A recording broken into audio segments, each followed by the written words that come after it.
What is up, everyone? All Barcelona fans, football fans, back here with another preview video and a little bit of match review as well. I'm gonna try to make this quick. It's late. It's just 1 o'clock in the morning, so tomorrow. But just wanted to film this before the game tomorrow. That's played with our first Champions League opener tomorrow against Monaco, and. I wanted to talk a little bit more about the Girona game and, of course, the a little bit of preview for the game tomorrow. A few things that happened. I was gonna do this earlier in hey or even just, but work came in the way, and also I've not been feeling so well, so um, hopefully you'll bear with me as I go through it, but I'll still get this out now, so that's okay. But yeah, let's just get into it. Our last game against Girona was very interesting, and it was good. We won the game 4-1, uh, and it was good to see that we could finally beat them again after last season losing to them twice with the same result, with the same scoreline of 4-2, which was yeah, just not good, not fun at all, very embarrassing. But we went into this very confident, and Flick really pretty much put out the same lineup, kind of in a way. A couple maybe minor tweaks, but overall it was a good proper lineup that can handle the most. Like, we've seen him really utilize all the player in a perfect way, and that's why we have these 5 of the 5 wins. That's why we are still undefeated and haven't dropped any points in the league. And that's why I feel still very confident going into this Champions League game, because we see how the players are motivated, how they are playing, both of the flanks and everything. Every player did what they have to do. Ter Stegen was decent in this game. Had a good, really decent, really great save. Though he messed up a little bit afterwards. It was a small later on when we did concede one goal, but yeah, it's okay. It's not really too much his fault. It was a little bit on the defense too. um, they also, after that save that he did, they also got a potential penalty, but it was ruled off. Thankfully, because it shouldn't be a penalty.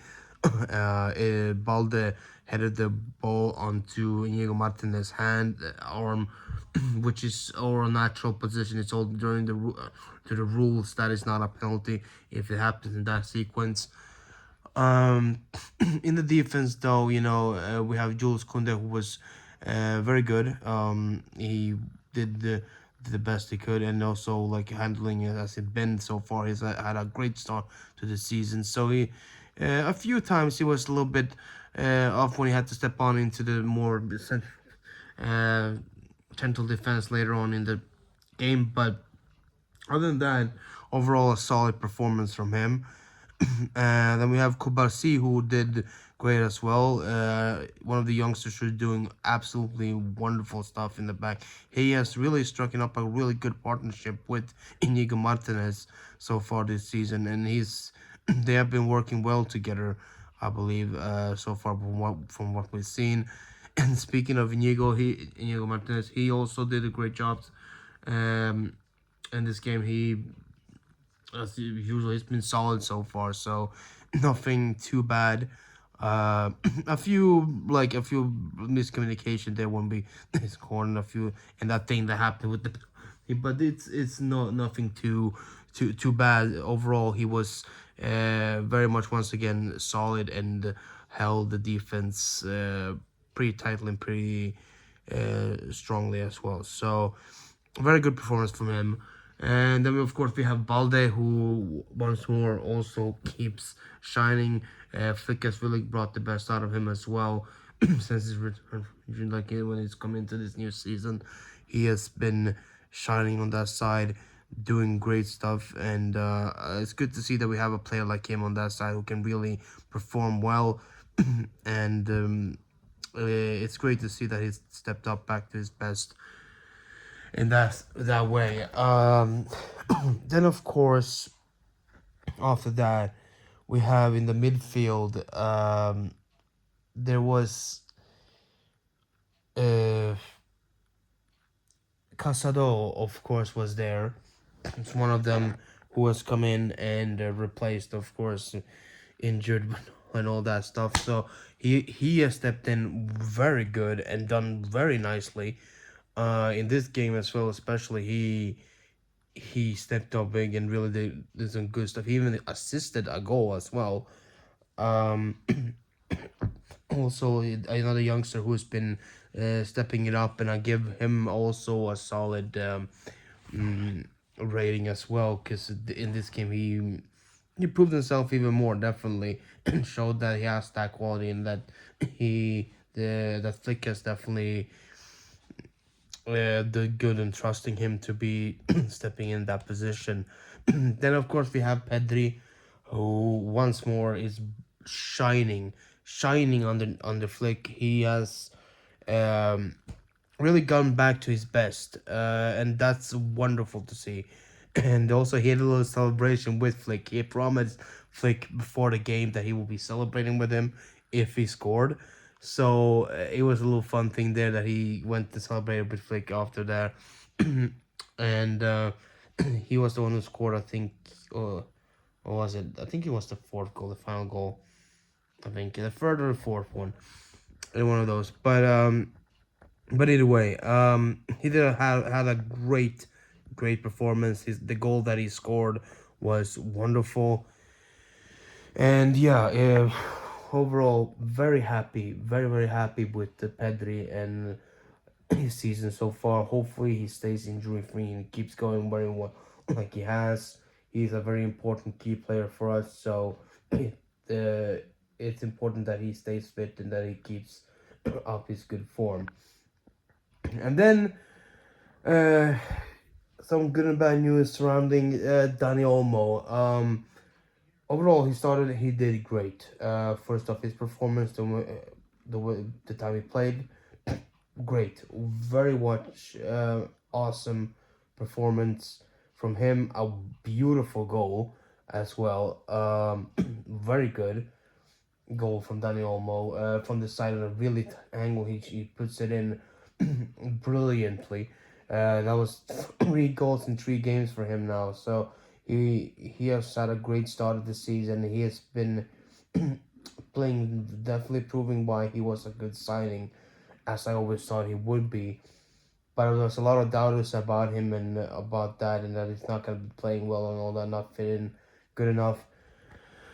But he knows the Barcelona way. He has the Barcelona blood. He's a La Masia product. And he has played with some of these players in the national team as well. He gels in very well and he fits in perfectly. But that's what makes it even so much more sadder for what happened. And that is that he got injured. Sadly, he was injured, and it looks like at first it didn't look too bad. It looked like it was something just gonna keep him up for a week at most. Something he will maybe. The reports first were that he will miss at most the Monaco and the Villarreal game, right? Then he will be back for the Getafe game midweek next week. Then, but then the day after, when they did even more tests to him, on him, it was reported that he'll be out to 4 to 5 weeks instead, which is very unfortunate, and it just sucks. It's really annoying that this keeps happening, that we're cursed with these injuries every single season, and especially around this time too. It's very annoying, and it just gets so frustrating every time.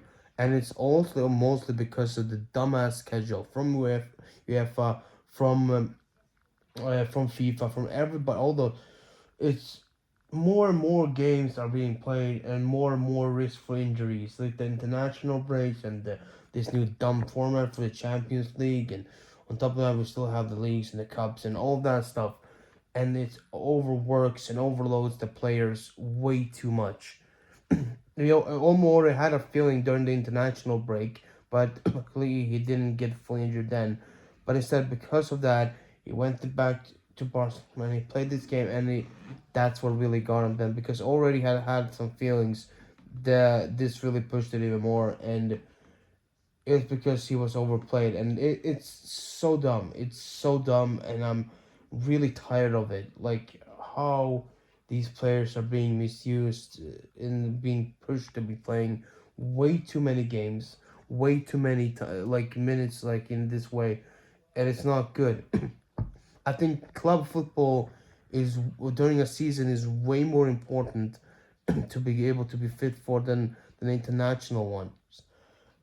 It's just really dumb that that comes in and also ruins at the top of all the dumbass new stuff that coming. I'm not gonna knock it too much. We haven't seen it fully yet, but even then, so far, it's annoying. Just watching that, looking at that schedule for all those games that are coming up with top of everything like else with the Champions League. It's mind-boggling how anybody thought this is actually a good idea. Yes, it's entertaining to see different types of games and different types of teams coming up against each other, but like overall for the clubs, for the fans, for the players, it's not good. It's not good when you have the risks of more injuries, more overworking, more like players getting tired. That's not fun. That's not fun for anybody. But anyways, Daniel Olmo injured. He'll be out. He'll miss around 6 games. But hopefully he'll be back for the Bayern Munich game, the Champions League, and then the Clasico as well. Hopefully, I would pray that that's the case because we definitely do need him there mostly. The games before that, all these games are not gonna be the most difficult. I think we can manage the most way we can. We have still some good players that can step in that position. Um, but also one of the players that potentially might have stepped in there was Fermin Lopez. But once more, also thanks to international overload and too much playing there and not being able to come back fully because of all this stuff, he got injured as well once more. He was recovering well from one of his injuries in one of his legs, but then he injured his other leg, and now he'll be out for a few more weeks on top of this that's already been. And it's so annoying and it's frustrating. It pisses all of us off that it's been like this because yeah, some of our most key players right there, like Daniel Olmo, Fermin Lopez, like yeah, we at least felt like good. Okay, Fermin is coming back, maybe, yeah, but then we have him injured too. Thankfully, though, there are some good news, but I'll get to that in a minute. After I finish talking about the Girona game, but overall, it's just annoying with these injuries. But that what happened with Olmo. He was replaced by Eric Garcia in midfield, and after that, the game didn't get too much, affected by it. But we still kept going. We still scored. We still got the win, and then and dominantly. And overall, I'm satisfied with this performance. It's a good performance from us, but there is some small stuff here and there that could be still worked on. You know, of course, if we get to the forward line, he didn't have the absolute greatest, except for one player, of course. It's it's Lamine Yamal, but I'll get to him. But first, Rafinha had one of his lesser games since the beginning of the season. He has had a good start and has done incredibly well this season. He so far he's also won the Player of the Month for August as well. Well in La Ligue, very much deserved. And Lamine Yamal also won for best young player. Uh, so both of them deserved, and Flick won for coach too. But this was one of the lesser ones. Didn't really flow in as much, but still didn't have a bad game. Still did very good, and I was still giving a good rating for it because he was still involved and still did plenty enough stuff that you can still see that affected the game in a good way, and he did try plenty of times. So still not a bad performance, but more one of the lesser ones compared to um, most of his other ones. So far this season from the previous four, where he scored and did even more stuff. Then we have Lewandowski, of course, who played his 100th game for the club, but sadly couldn't get a goal though to celebrate that. He had he had chances, definitely had some clear chances there, but he couldn't convert them. Which is he couldn't convert those chances, which is a problem. Yes, it was a problem last season too a few times, but I wouldn't judge him too much because he has still had a good start of the season. He has scored a few goals and has done some good stuff. Because overall, he still was involved in this game, and it did help out the team in a good way. Despite missing some of those chances, he still did have a positive impact on the game. So it's not all bad from him, but I hope that's something that he works on more, and that's not something that sticks with him for most of the season, for the rest of the season, and he improves on that very soon and gets it to his best goal scoring ways because we will definitely need that, especially in the Champions League in some of the games that it will be playing there. So we need him to be at his best. So hopefully he can step into that again soon. And then finally, of course, we have our star boy, the great youngster Lamine Yamal, who scored a brace, two absolutely wonderful goals for Lamine. He stepped up big time and he scored really well. He's really now perfected, or not fully perfected, but at least really improved on his finishing as well. Aside from the assisting and everything else that's been doing greatly, he has definitely improved on the finishing too now as well, which is absolutely wonderful because that's what we need. That's gonna be a very big threat against other teams if he can also finish very well, as much as he can assist and do other things. So, two really brilliant goals from him. One just before halftime as well, putting in the 2-0 that really brought us some good confidence. And overall, a perfect performance from him for the most part. He definitely did really, really good. And we couldn't be more happy with him. He's becoming a really good star in this team. And at 17, this kid is doing wonders. Uh, like back in the day at 17 you wouldn't really expect you will really see youngsters like that, like young players like that do much. Like you never really saw that. You really was at age was you didn't get too much of a chance. The only one really was pretty much, yeah, Messi, pretty much. And during that time, during the 2000s, maybe there was a few more here and there, like a couple youngsters coming in, like Wayne Rooney when he did, and even Cristiano Ronaldo when he came into Manchester United. But like like they're only also when they came in, they were also kind of getting up there as well in the prime a little bit more. Talking about like grounded, built from the ground, like even academy type players that really come through. You didn't see that much, especially in Barcelona. You didn't see someone shine too much during that. Eventually, they will come up and do when they got up in their 20s. They would start performing. You have some players that were talented, and then they come up when they were in the 20s, come up to the first team more, and then they start performing well, like Iniesta, Xavi, Puyol, all that stuff. But aside from Messi and Barcelona, you didn't see much of it.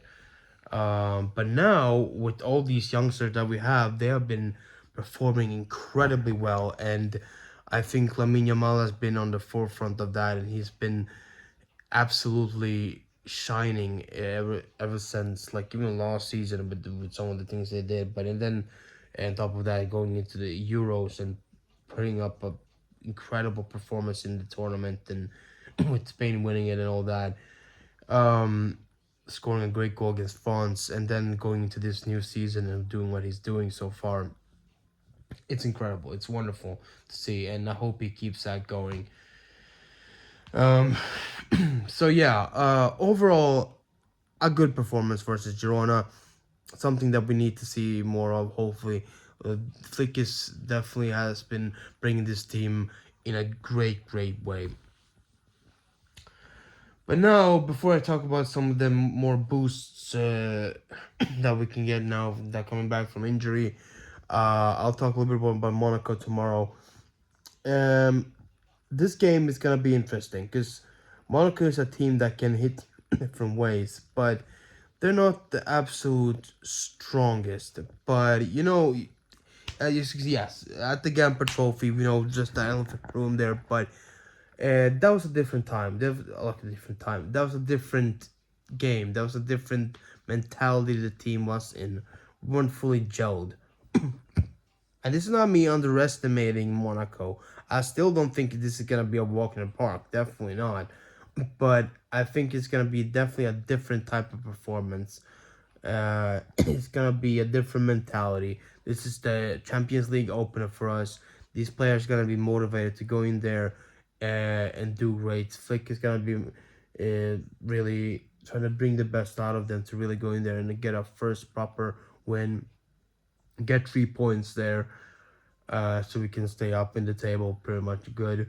So, because so far in the Champions League, the games that we've seen in these first 2 days have been a bit of a mixed bag for me personally. Like, the quality has not been the absolute greatest. Like, it's been up and down. Bayern Munich yesterday beat, or on Monday, they beat, well, not Monday, I mean, on Tuesday, they beat Dinamo Zagreb with 9-2, which is just insane. And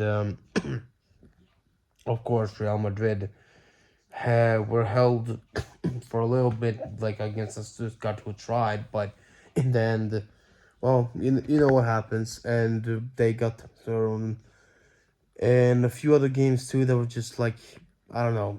It was weird. AC Milan got an early lead against Liverpool, but then they just dropped it all later and just capitulated kind of and conceded 2 goals and lost 3-1. Uh, and today, of course, last night, no, tonight we had Manchester City versus Inter, which was just overall just a pretty boring game. Like there was chances, but nothing that really was too exciting. It ended in a 0-0 draw, something I didn't expect really. Like I thought it'd at least be a few goals, but it wasn't. The Dortmund won their game 2-0. 2-0 against what was it? I don't remember now who were they facing.